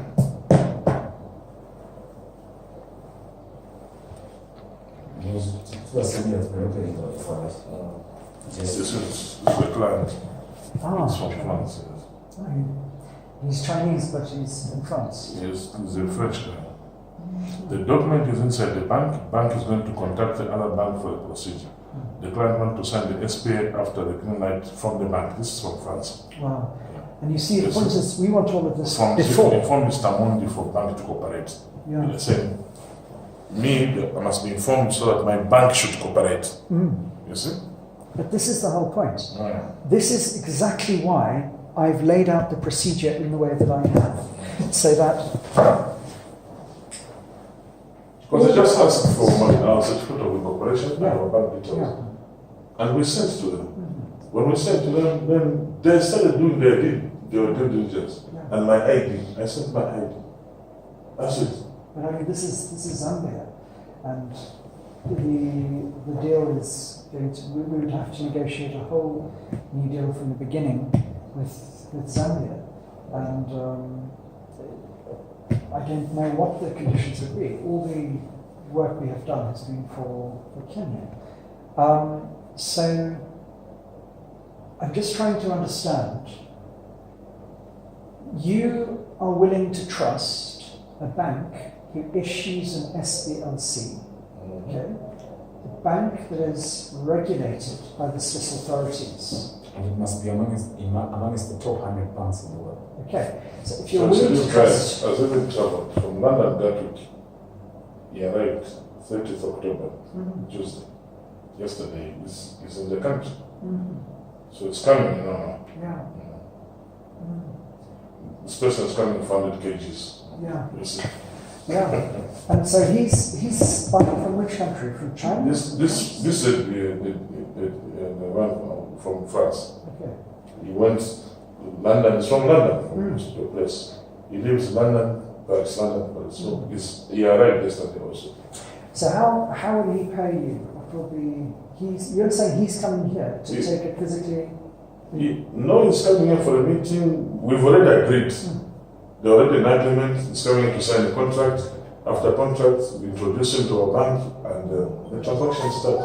They're putting up 15% upfront. We'll get the collateral, we'll put in the bank, we'll sign them and us, because the collateral, it hasn't been sold. Because the value of the collateral we're putting is much more than the money they're putting up upfront. They're putting up, I think, about $160,000. And we're putting up 15 kilo as collateral. Yes. So we sign, they sign. Once the goods, we get the error bill, everything else, the goods have been put in plane, before he travels, he leaves the country. Before we hand over the airway bill to him. He confirms with the airline, everything, okay, it's in order. We go to the bank, we relinquish the collateral. We fly together, we go to... So this is for the certificate of origin in Zambia? Yes. Have you, no, I mean, I'm just... 2 days ago, I was going to show you. Yes. We did the sampling. Again, the document received from the government of America. Maybe if you had to redo the process itself, it starts origin in Zambia, it starts doing exports. I don't know how the Swiss would consider. How much do you have in Zambia? How much product do you have available in Zambia? How much product we have Yeah. in Zambia? Yeah. You see, we did the analysis report.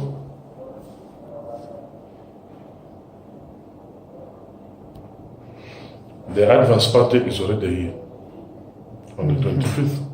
We're doing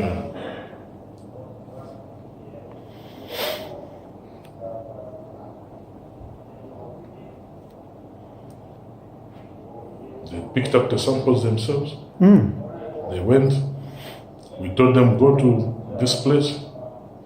This is our company.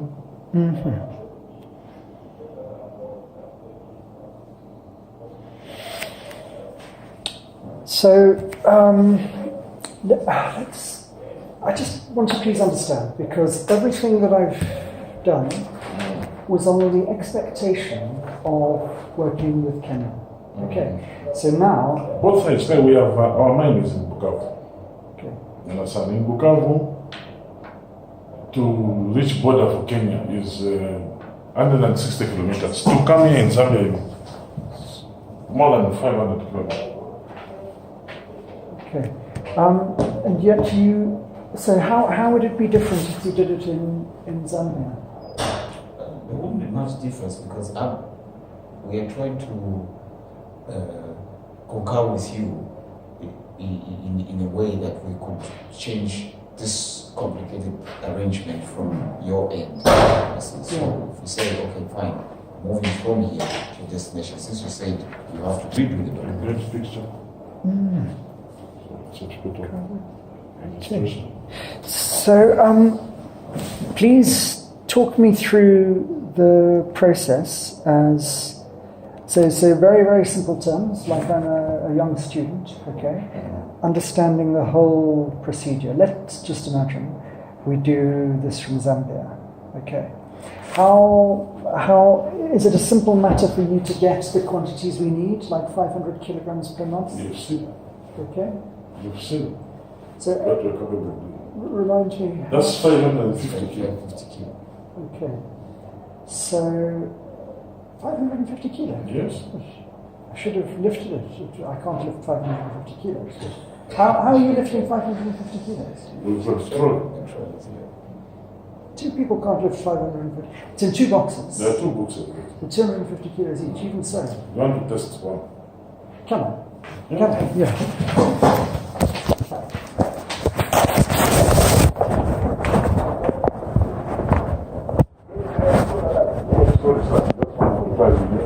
Well, which one? Heavy. Okay. Well, I know I can't lift so That's much. fine. I've got to- Okay, 5 minutes.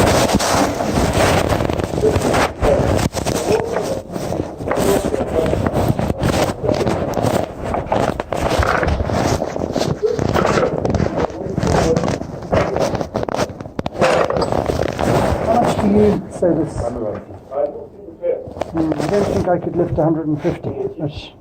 It's just.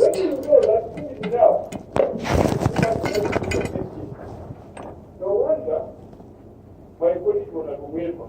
Talk about the chiefs being in That's about 4 to 500 grams. Do you have XRF machine here? Now here we don't have. You don't. Because this one is ready for export. It's going. I never used it there. Okay. From 300 to 4 million. And my body is only alright. What do you come from Rwanda? Do you have a weighing scale here? And you are too dangerous.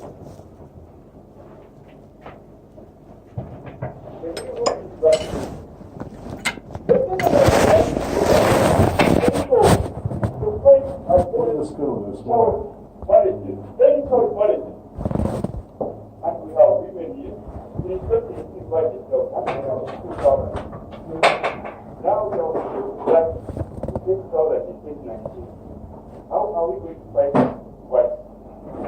How are we going to fight what? I think it was just like there.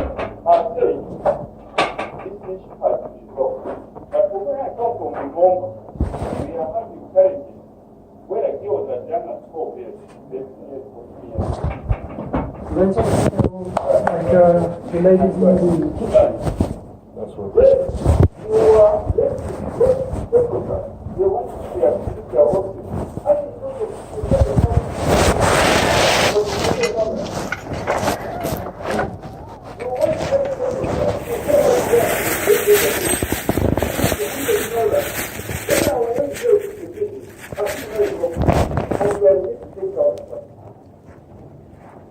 It's 2.18 pounds.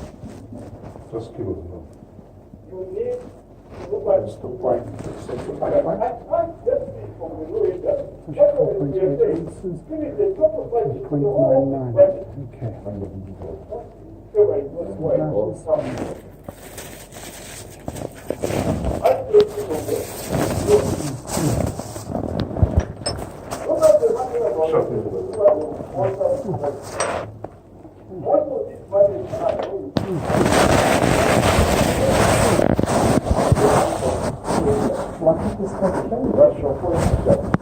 So we've got three things. Do you have a ruler?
all.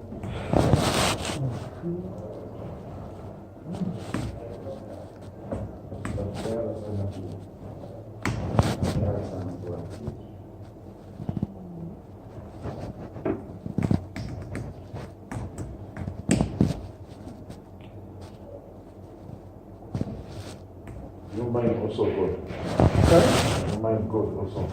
Yes, in fact, if I may be very frank,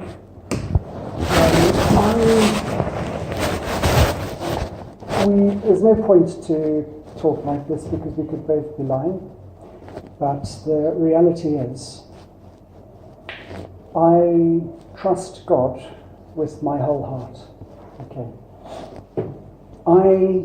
When I'm dealing with people, I choose rather to try to trust them, but ultimately I know I'm not a good judge of character. I'm perfectly capable to trust somebody, and later I find this is not a trustworthy person. It's happened to me twice in my life. Both of them are Tanzanians. One was a young man. He betrayed my trust in a big way, and I was very angry with him, very angry. So angry I felt like I needed to do something bad to him. But the Bible, it says, forgive us our trespasses as we forgive those who trespass against us. And I know that I have done things against God. I've sinned, and I expect eternal life on the basis that God is willing to forgive my sins. And as a condition for God to forgive my sins, I must forgive those who have sinned against me. But it was so hard. I've had theological training, yes. And so even for 5 years, I found it so hard. If somebody asked me, do you forgive this man? I'd say, of course I forgive him. It's a condition of my salvation. I must forgive him. Actually, it didn't say forgive, so it's 7 times. 7 times 70, that's right. And there's no reason not to forgive. You can't say, oh, but you don't understand. What he did was so bad. What we have done against God is worse. No. I allowed him to have access to something very valuable of mine. And he betrayed my trust in a very, very big way. So do you know what? I was not praying for the guy. And my conscience was convicted because I thought, if I really forgive this guy, I will pray for his good. I must still have had something in my heart against him. And it took me 5 years, really, to release him. You must have done something. It was very, very bad. And do you know what? After 5 years, I actually started praying for him, asking God to forgive him, and even to see what he had done wrong, and maybe even to reconcile the relationship. Do you know what happened? Within about 3 months of this time, one of my colleagues contacted me and sent me a photograph of this guy, and he was lying there, dead on the ground, and on his head here, it looked like someone had taken a hydraulic press and pushed it here to make a deep mark, and he was just lying there completely dead. And I asked, what happened? And they said it was in Arusha. He was on his way from where he was running some NGO to Arusha. He went to overtake a fuso. He saw there was a car coming. He pulled back. He misjudged it, hit the fuso, was thrown out of the car. He wasn't wearing a seatbelt, and he died instantly. And even his whole body, there's no blood at all. There's just one impression here on his head. And he had a weapon, a metal one, and the top, the breech was bent. It was the only 2 marks on his body, here and on his pistol. The other guy was fine with Fusto. The vehicle wasn't in bad shape. The windscreen was still okay. And what I realized is that I believe God was ready to act against this man for what he had done, because remember what it says in the scripture. It is better that you have a stone tied around your neck and you are thrown in the ocean than that you offend one of these little ones. Okay. So for me, if anyone does anything against me, I will never do anything back against them. This guy didn't have a pistol, but he knew then I had to carry a pistol, Taurus 9mm Parabellum, And he thought, because he had seen me sometimes to be a bit aggressive, I only had to be aggressive, do you know, when you have a problem with some people. I'm not really wanting to do them harm, but sometimes the ones with the more primitive mentality, they don't understand when you're speaking to them gently, do you know? And so he had seen this, and he thought I was a violent man, and he saw a weapon. And so he thought I was going to do something against him. But never would I do this, because the Bible says, "Vengeance is mine, saith the Lord, I will repay." And so if we take matters into our own hands, we are outside God's protection. But if we rely on him to fulfill his justice, and we forgive those who offend us, he will deal with them. So this guy, I think the only reason it took so long for God to punish him was because You can pray for someone to die. I didn't pray for him to die. I prayed for God to forgive him.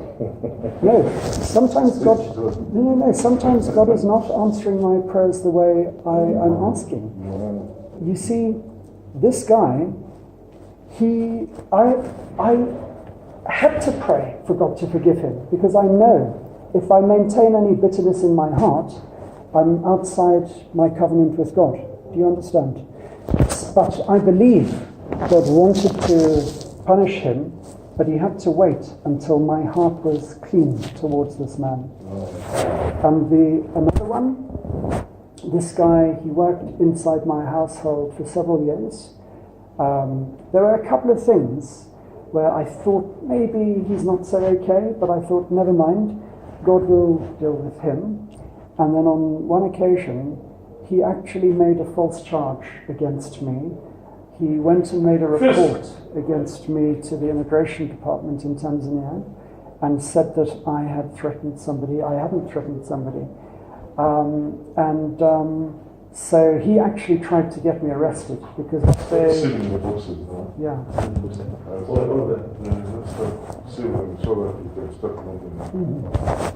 So, to cut a long story short, this guy betrayed my trust. And this one, it wasn't so serious as the former one. And I had something in my heart, but I tried to forgive.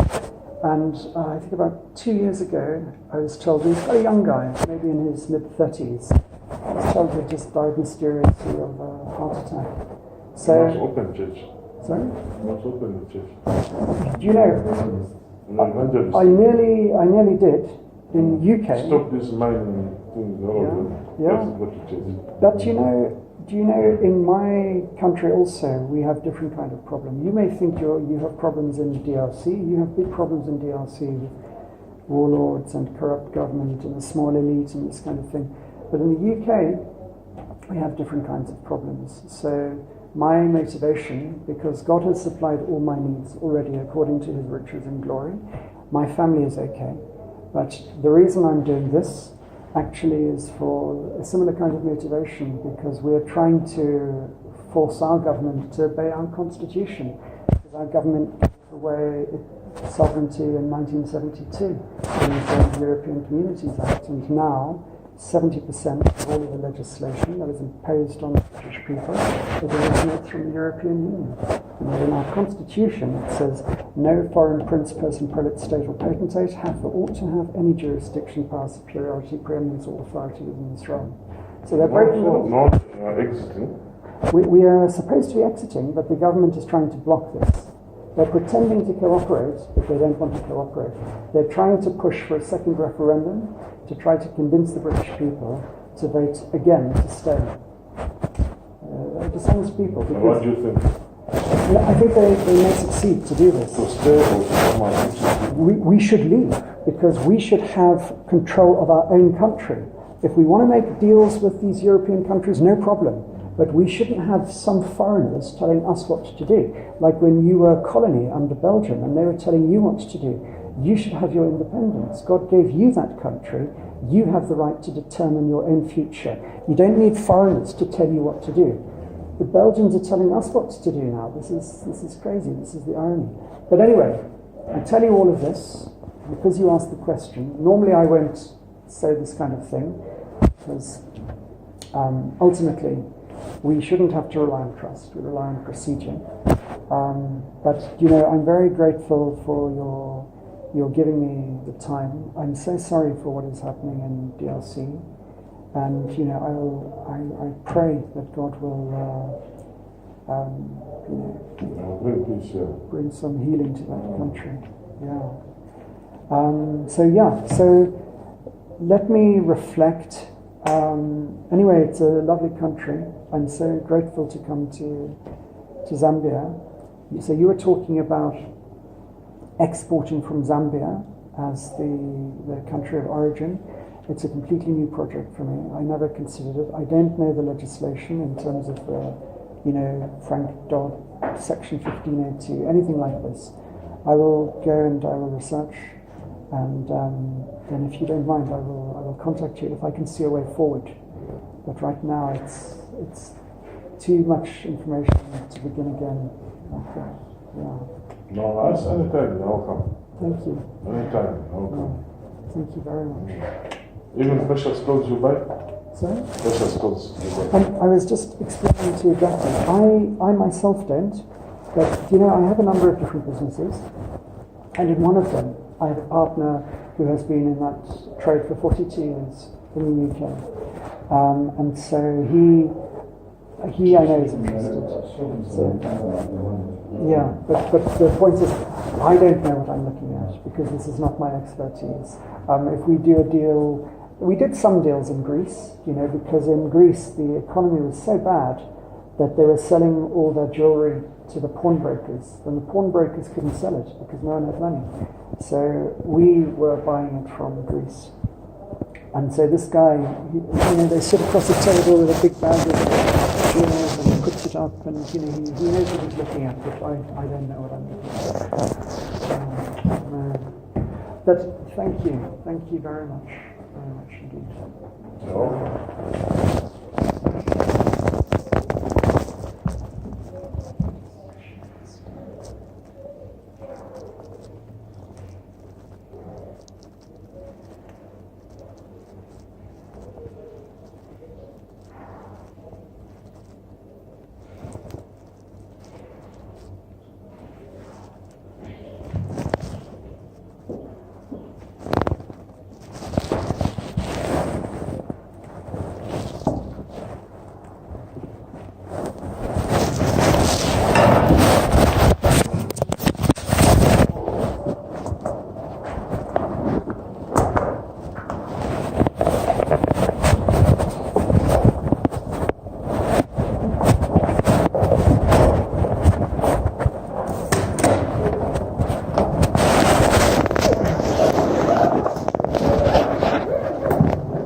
Yes, please.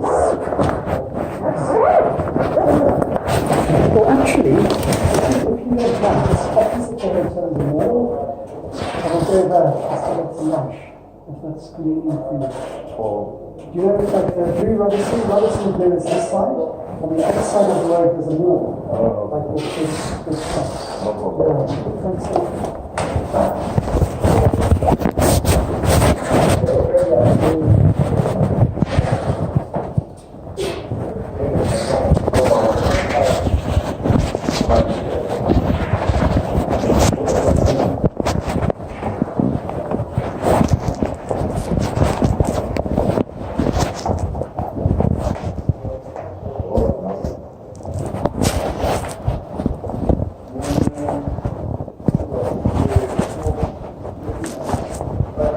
Miss!